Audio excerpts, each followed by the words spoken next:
नमस्कार, संदीप कुमार जेवीजी चैनल पर आपका हार्दिक स्वागत है। मैं हूं आपके साथ संदीप कुमार। कई दिन के बाद आज आपके लिए वीडियो लेके आया हूं, एक स्पेशल वीडियो लेकर के आया हूं। मैं चाहता हूं कि आप चैनल को लाइक करें, वीडियो को चैनल को सब्सक्राइब करें और शेयर करें ज़रूर।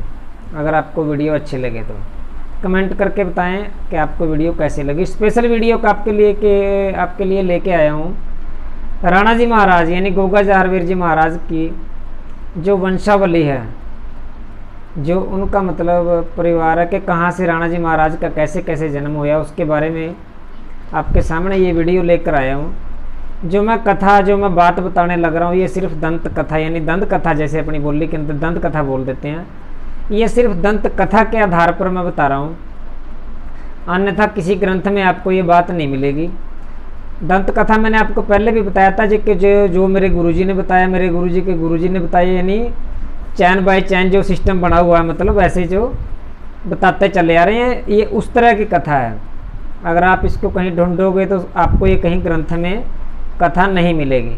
और वैसे भी जो बाबा जी के जागरण हो रहे हैं, गोगा जी महाराज के जो बाबा जी के समैये हैं, बाबा जी के नाथ हैं, जो कथा आपको बता रहे हैं, कोई भी कथा किसी भी ग्रंथ में आपको नहीं मिलेगी। दंत कथा ही है, पूरा दंत कथा जिसको बोलते हैं। तो इसी के साथ चलो शुरू करते हैं बाबा जी गोगा जी महाराज का, राणा जी का वंशावली। कहते हैं कि भगवान सच्चे ने एक समय के अंदर सरपराज बोलते हैं नागराज को, यानी वहाँ थोड़ा सा जिक्र फिर आ जाएगा कि आज फिर नाग देवता की कथा छेड़ ली, ऐसा ही आप समझ लो। सरपराज यानी कि नाग देवता को धरती पे भेजा भगवान सच्चे ने। जब वो धरती पे भेजा तो एक पंडित जी का एक खेत था। खेत के अंदर हर साल तिल की खेती किया करते थे, तिल उगाया करते थे एक पंडित जी। तो पंडित जी के खेत में वो सरपराज रहने लगे। सरपराज जो पंडित जी के खेत में रहने लगे, वो खाते क्या थे, पंडित जी के खेत से सवेरे सवेरे सिर्फ ओस चाटते थे नागराज, सिर्फ ओस चाट करके अपना गुजारा करते थे। यही सिर्फ नागराज की खुराक थी धरती पे रहने की। तो एक दिन क्या हुआ कि जैसे हर रोज ओस चाटते थे, तिल पके हुए थे, तो एक तिल का दाना नागराज के मुख के अंदर ही चला गया। जो मुख के अंदर गया तो वो सीधा पेट में चला गया। जैसे ही वो दाना पेट में प्रवेश किया तो नागराज को वहाँ बोध हो गया, गलती का आभास हो गया कि मैंने तो पंडित जी का अन्न खा लिया और मेरे को तो इसका कर्ज चुकाना पड़ेगा।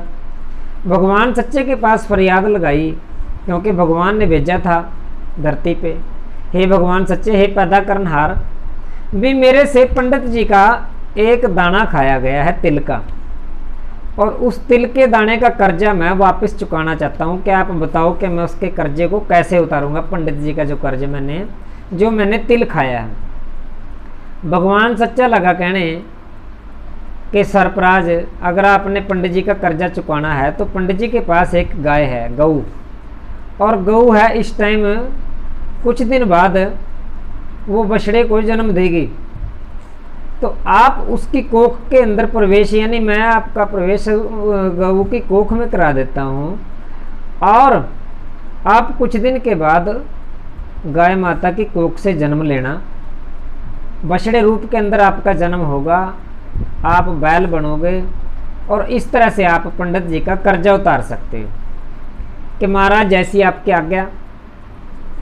तो सर्पराज ने वहीं प्राण त्याग दिए, यानी वो शरीर को छोड़ दिया, और जैसा भगवान ने कहा था गऊ के कोख में प्रवेश कर गया।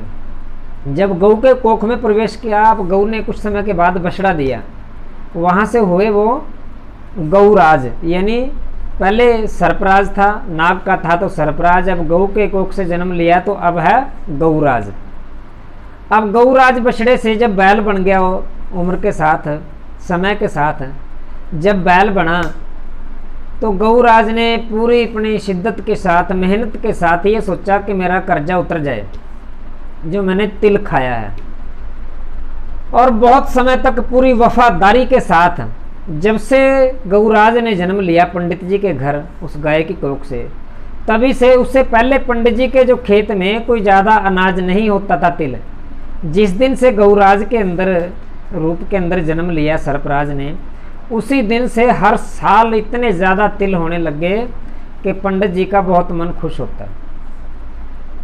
अब जब कर्जा पूरा हो गया और वो शरीर त्यागने का भी समय आ गया, क्योंकि आत्मा जो है इंसान की वो अजर अमर है।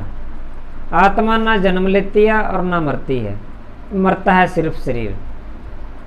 अब शरीर को त्याग दिया किसने? गौराज ने। जब शरीर को त्याग दिया तो पंडित जी ने क्या किया, जो उसको उठाने के लिए आए उनको बोला कि ये मेरा बहुत वफादार था, जब तक ये जिया मेरे खेत के अंदर बहुत फसल हुई, तो भाई इसको मैं कहीं जाने नहीं दूंगा। आप एक काम करना, बाकी शरीर को इसको छोड़ दो, यानी मिट्टी के अंदर सुपुर्द कर दो, मिट्टी के सुपुर्द कर दो। जो इसका अस्थि पिंजर है, जो हड्डियों का ढांचा है, वो मेरे को चाहिए।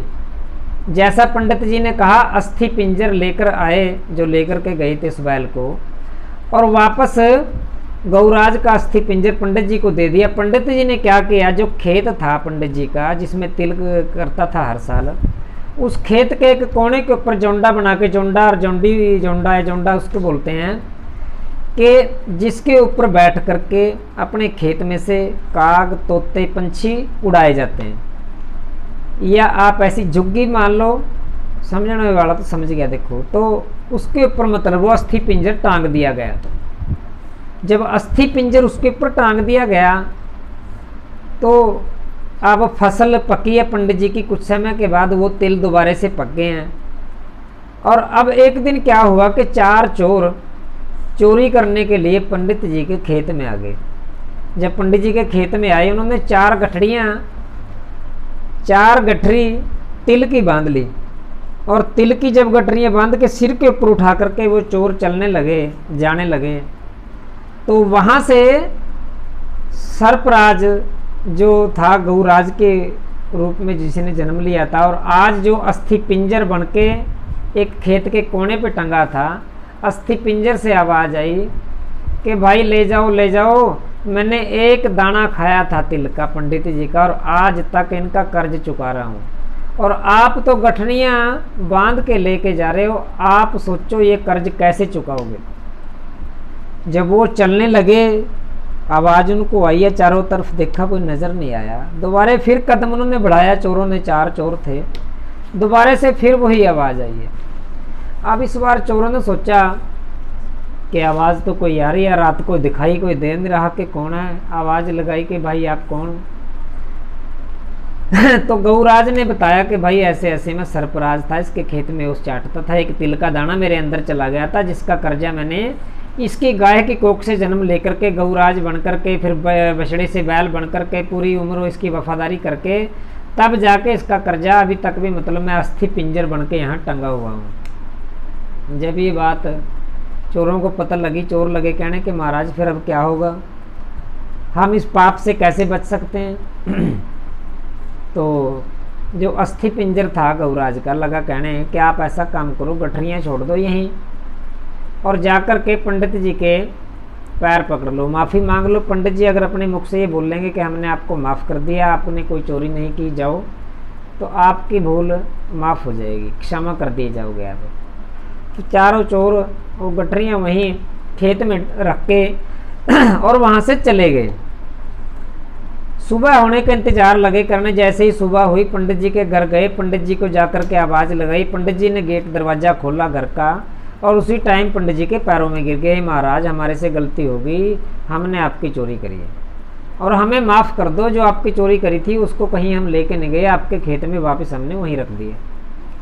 जब ये बात पंडित जी को पता लगी, पंडित जी ने पूरी बात सुनने के बाद लगा कहने कि आपने चोरी की है कि नहीं महाराज, एक दाना भी नहीं लेके गए, आपके खेत में ही रखा है।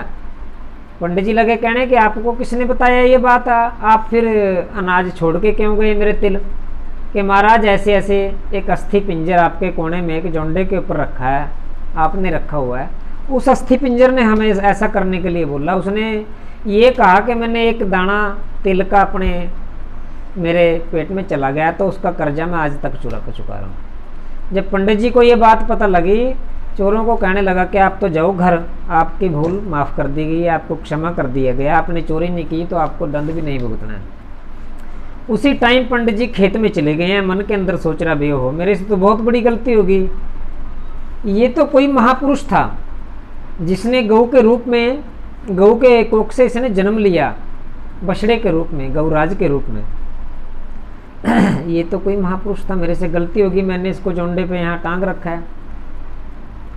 उसने पूरी विधि विधान के साथ, पंडित जी ने अब पूरे विधि विधान के साथ, जैसे इंसान कोई अपनी सांसारिक यात्रा पूरी करके चला जाता है दुनिया से हिंदू धर्म के अंदर, उसको फिर हरिद्वार विसर्जित करके आते हैं उसके फूल, ऐसे ही पंडित जी ने सोचा कि आज मैं इसका वैसे ही क्रियाकलाप करके और इसका जो ये अस्थि पिंजर है वो माई माता गंगा में बहा करके आऊँगा।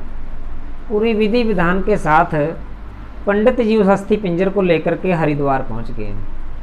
हरिद्वार जाकर के पूजा विधि द्वारा, अनुष्ठान द्वारा उस अस्थि पिंजर को गंगा में विसर्जित कर दिया। अब वो अस्थि पिंजर जब विसर्जित कर दिया, वो अस्थि पिंजर गंगा में चला गया बहता बहता। जब गंगा में बह के चला जा रहा है, अब गंगा के अंदर उधर क्या था कि सप्तऋषि स्नान करने के लिए, सप्तऋषि बोलते हैं, 7 ऋषि इकट्ठे हुआ करते थे जो महापुरुष थे।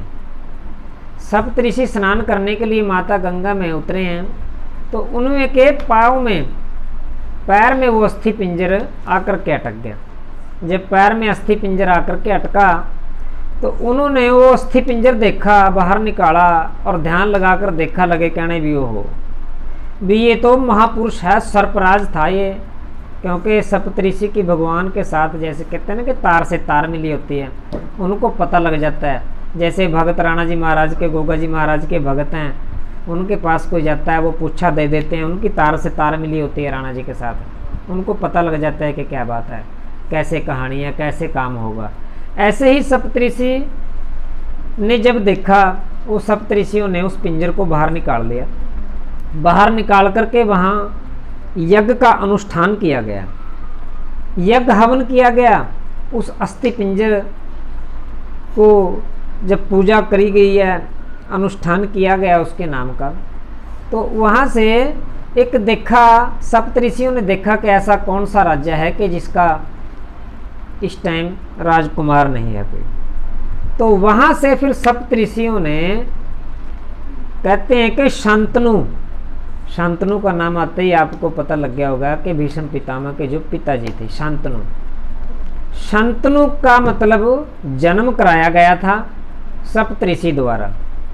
चाहे आप ये कह लीजिए कि शांतनु की माता को सप्तऋषि ने वरदान दिया था उस पिंजर को, मतलब दोबारा से एक उसके अंदर प्राण पाए गए हैं कि ये महापुरुष है, ये सुच्ची जोत है। अब सप्तऋषि के वरदान से वही अस्थि पिंजर जो था, मतलब उसको सृजन किया गया और सप्तऋषि के वरदान से शांतनु जो हस्तिनापुर का राजा हुआ। अब शांतनु हस्तिनापुर का राजा हुआ, तो शांतनु का बेटा कौन था? भीष्म पितामह, जिसका बचपन का नाम था देवव्रत।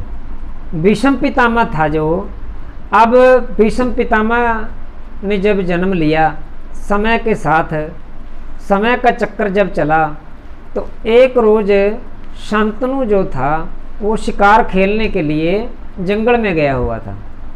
जब शिकार खेलने के लिए जंगल में गया हुआ था, आपने ये कथा यहाँ की जो मैंने भाग बता रहा हूँ, ये आपने महाभारत में भी सुनी होगी। जब जंगल में शिकार खेलने के लिए गया और एक नदी के किनारे, कहते हैं कि मल्लाह, उसको एक मल्लाह की जो बेटी थी, मल्लाह कहते हैं केवट को जो नाव से नदी पार कराते हैं, मल्लाह किसी काम से कहीं गया था, उसकी बेटी का नाम था सत्यवती।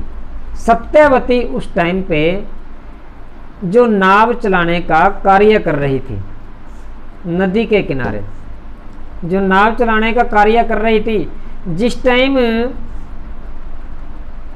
शांतनु की नज़र सत्यावती पे पड़ी है तो वो सत्यावती पे मोहित हो गया कि मैं इसके साथ शादी कराऊंगा। ये बात सोच करके अब आगे जब उसने ये तो सोच लिया कि मैं शादी कराऊंगा, घर आ गया और किसी को बताए ना शांतनु राजा, यानी उसका वियोग लग गया उसको कि मैंने शादी करनी है सत्यावती के साथ। इसी वियोग के अंदर बीमार रहने लग गया। बीमार जब रहने लग गया, भीष्म पितामह को पता लगा कि मेरे पिताजी बीमार क्यों रहते हैं। जब उनकी बीमारी का कारण पूछा गया तो पता लगा कि सत्यावती के ऊपर शांतनु मोहित हुए थे और शांतनु सत्यावती के जो पिता थे, मल्लाह थे, केवट थे, उनके पास गए थे अपने विवाह का एक तरह से निमंत्रण लेकर के कि मैं आपकी लड़की के साथ शादी करना चाहता हूँ। जब लड़की के साथ शादी करने की बात आई थी, सत्यावती का जो पिता था मल्लाह ने ये कह करके शांतनु को इनकार कर दिया था कि आपके घर अगर मेरी बेटी जाएगी तो उसको क्या मिलेगा।